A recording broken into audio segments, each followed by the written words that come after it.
Good morning students. मैं Anil Kumar Sharma, computer science lecturer in GPC Dausa.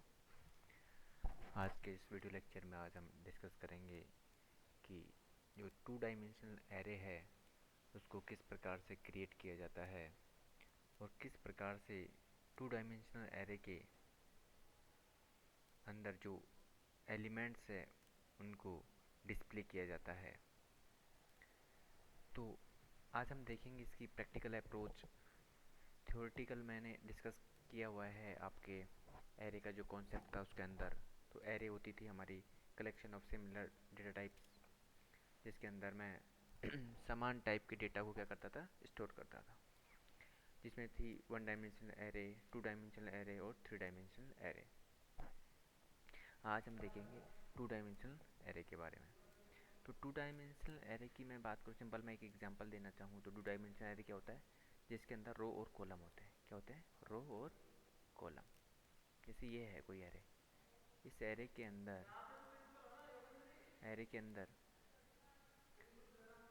0 1 2 3, 0 1 2।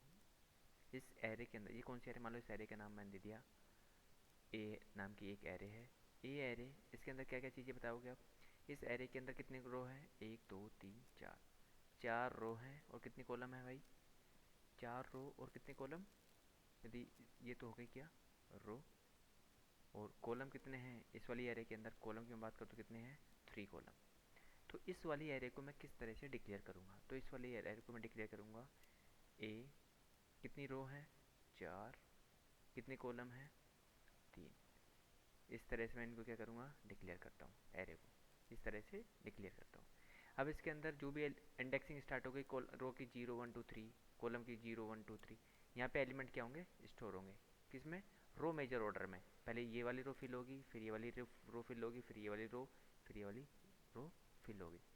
हमेशा याद रखना, मैं एरे के अंदर कोई भी एलिमेंट्स हैं, ठीक, तो अब इसको हम इम्प्लीमेंट करेंगे किसके थ्रू?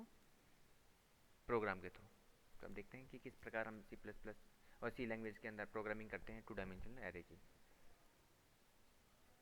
देखिए, यहाँ पे पहले मैंने लिखा हेडर फाइल। ये सिंपल मैंने हेडर फाइल लिख दी उसकी, अपनी सी लैंग्वेज की जो है include stdi.h। उसके बाद मेन मेथड लिखा। ये देखो, ये चीज़ क्या है, कमेंट है। ये क्या है? कमेंट लाइन है। सी लैंग्वेज के अंदर दो तरह की कमेंट लाइन होती है, एक तो मल्टी लाइन और एक सिंगल लाइन। ये है मेरा मल्टी लाइन। यदि मैं कोई भी कमेंट लिखना चाहूँ तो इस तरह से लिखूँगा मल्टी लाइन। इसके अंदर मल्टीपल लाइन्स आप लिख सकते हो इस वाले कमेंट के अंदर, जिसको बोलते हैं मल्टी लाइन कमेंट। और सिंगल लाइन कमेंट लिखना है तो ये ओनली ओनली एक ही लाइन लिखनी पड़ेगी इस केस में आपको। ये सिंगल लाइन कमेंट है, ये क्या है? मल्टी लाइन कमेंट है। कमेंट कभी भी प्रोग्राम का एग्जीक्यूटेबल पार्ट नहीं होता है। ये सिंपल एक प्रोग्राम को अंडरस्टैंड करने के लिए क्या क्या होता है, बनाया जाता है। यदि मान लो मेरा एक प्रोग्राम है, इस प्रोग्राम में मैं कोई कमेंट नहीं डालता हूँ, यदि कोई थर्ड पर्सन इस प्रोग्राम को पढ़ता है तो उसको समझ में नहीं आएगा कि यहाँ पे ये चीज़ क्या काम कर रहा है, ये वाला लूप क्या काम कर रहा है, ये कौन सा डिक्लेरेशन है, ये फंक्शन किस काम आ रहा है।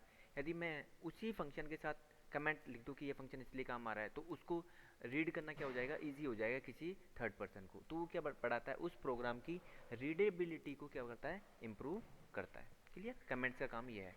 कमेंट्स कभी भी प्रोग्राम में एग्जीक्यूट नहीं होते हैं। किसी भी प्रोग्राम के अंदर कमेंट्स को क्या नहीं करता, मैं एग्जीक्यूट नहीं था। कंपाइलर किसी प्रोग्राम को कमेंट्स को एग्जीक्यूट नहीं करता, इनको क्या कर देता है, नेगलेक्ट करता है, सिंपल। यहाँ पे मैंने दो एक एरे डिक्लेयर कर, देखो यहाँ पे एरे डिक्लेयर किया मैंने। इंटीजर टाइप का एरे है, जितने भी एलिमेंट्स स्टोर होंगे इस एरे के अंदर कौन से होंगे, इंटीजर टाइप के। उस एरे का नेम है डिस्प। डिस्प नाम से मैंने एक एरे बनाया, 2 और 3।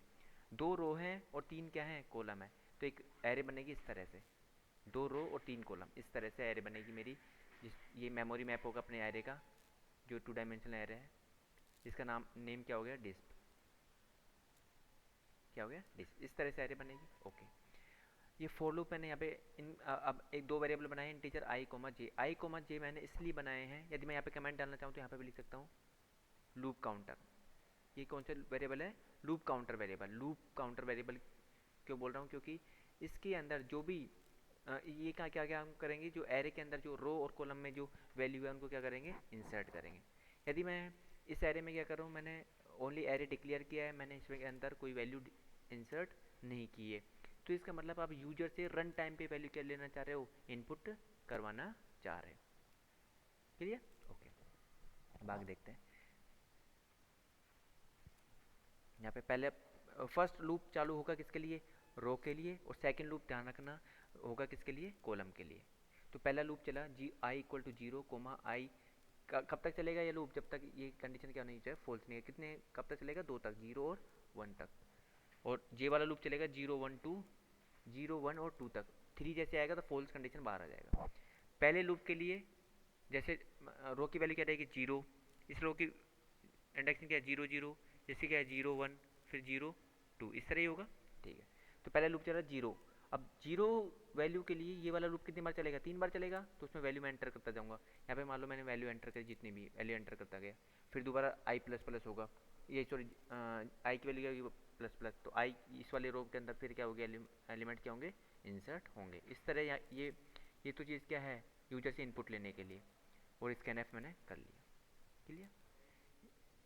यहाँ पे जो एलिमेंट आपने इंसर्ट किए हैं उन एलिमेंट को मुझे डिस्प्ले कराना है, तो डिस्प्ले कराने के लिए कितने, वही कितने फोर लूप, तो फोर लूपों की क्या होगी, आवश्यकता होगी। तो और दोनों फोर लूप सेम इसी वे में, जिस वे में मैंने यूजर से इनपुट लिया है उसी वे में मुझे उसको प्रिंट कराना है। तो प्रिंट करने के लिए मैं क्या यूज़ करता हूँ, प्रिंट एफ, तो प्रिंट एफ कर लिया। देखो if j equal to two, तो क्या कर दूंगा, स्लैश एन, लाइन क्या हो जाएगी, चेंज होती जाएगी। ये लाइन चेंज क्यों, क्योंकि एरे ये वाली वैल्यू हुई, फिर ये वाला क्या करना है, प्रिंट करना है, नेक्स्ट रो मुझे क्या करनी है, प्रिंट करनी है, इसलिए।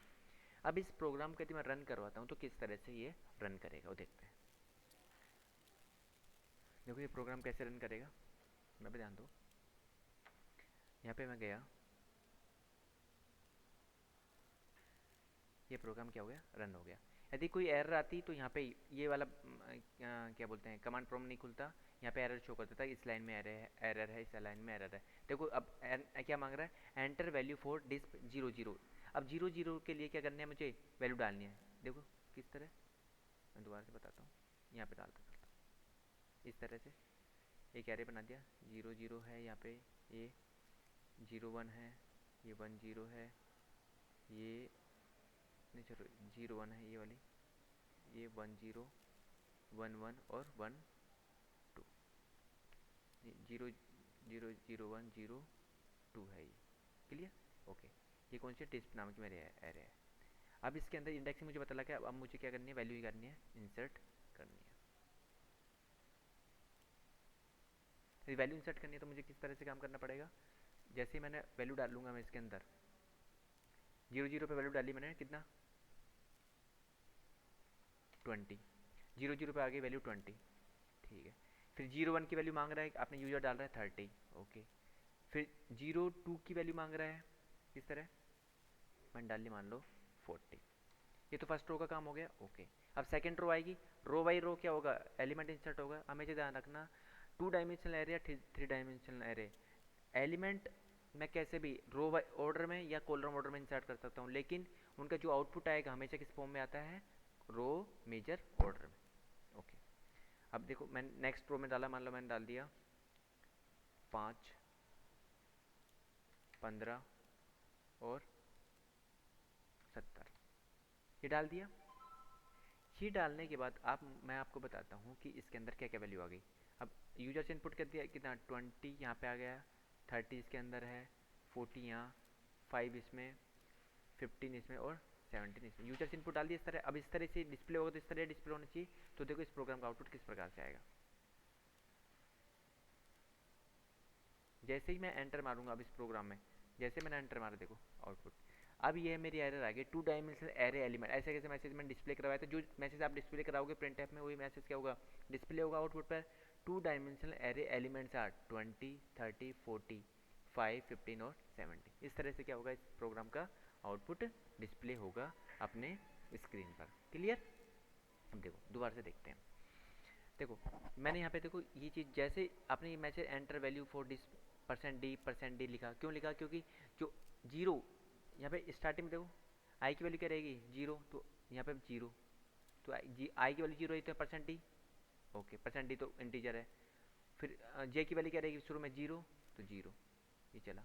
अब इसको स्कैन अप करेगा, इसकी वैल्यू इनपुट लिया यूजर से, तो जीरो जीरो की वैल्यू क्या ली इसने, इनपुट ली। जो मैसेज आ रहा था दोबारा, यदि मैं दोबारा रन कराऊंगा तो सेम इस तरह से मैसेज आएगा। तो दोबारा रन कराता हूँ इस प्रोग्राम को, इस प्रोग्राम को मैं दोबारा रन कराता हूँ, तो देखो वही जीरो जीरो पे मान लो मैं डाल रहा हूँ। अब वैल्यू डालता हूँ वन, फिर टू, फिर मान लो थ्री डाला, फिर उसमें फोर डाला, फाइव डाला, सिक्स डाला। अब देखो output one two three four five six, इस तरह से क्या आएगा, आउटपुट आएगा। ये जो आउटपुट, जो मैं एंटर वैल्यू फोर डिस्प्ले, ये मैंने क्या करा है, फॉर्मेट करा है अपने प्रोग्राम को। इस तरह से मैं क्या, तो आप डायरेक्ट लेना चाह रहे हो तो जीरो जीरो पे लेना चाह रहे हो तो कोई दिक्कत नहीं। देखो और चेंजेस करके दिखाता हूँ मैं इसमें। सपोज करो आपने ये वाली लाइन पूरी हटा दी, आप यूजर से कुछ नहीं चाह रहे, ये वाला स्टेटमेंट आपने हटा दिया। हटा दिया तो मैं सिंपल हटाने से मतलब है इसमें कमेंट बॉक्स में कर देता हूँ, स्लैश परसेंट, कहाँ से कहाँ तक, यहाँ से यहाँ तक मैंने क्या कर दिया, कमेंट बॉक्स में कर दिया। अब डायरेक्ट क्या लेगा, ये इनपुट लेगा। और देखो ये, अब मैं इस प्रोग्राम को रन करता हूँ, देखो अब डायरेक्ट इनपुट लेगा। देखो डायरेक्ट कोई मैसेज डिस्प्ले नहीं, क्योंकि वहाँ पे कुछ नहीं, मैं लेकिन डालता जाऊँगा, लेता रहेगा थर्टी फोर्टी। अब डाल, नेक्स्ट डाला एट फाइव टू, आउटपुट देखो आके आउटपुट चला गया। क्लियर, दो के बराबर नहीं डालना था, इस वजह से दोबारा से मैं रन करूँ, twenty, thirty, fifty, forty, sixty, 52। अब देखो आउटपुट इस तरह आ गया। ये मैसेज मैंने हटा दिया ना यहाँ पे, इस वजह से ये वाला मैसेज नहीं आया। ये वाली चीज़ मैंने हटा दी, इस वजह से वो मैसेज नहीं आया। डायरेक्ट इनपुट ले ले। ये चीज़ मैंने इसलिए लिखी कि प्रोग्राम क्या हो जाए मेरा इजीली समझ में आ जाए कि मैं किसकी वैल्यू इंसर्ट करना चाह रहा हूँ। क्लियर, ये था अपने टू डायमेंशनल एरे के बारे में। नेक्स्ट लेक्चर में हम डिस्कस करेंगे थ्री डायमेंशनल एरे के बारे में। Thank you.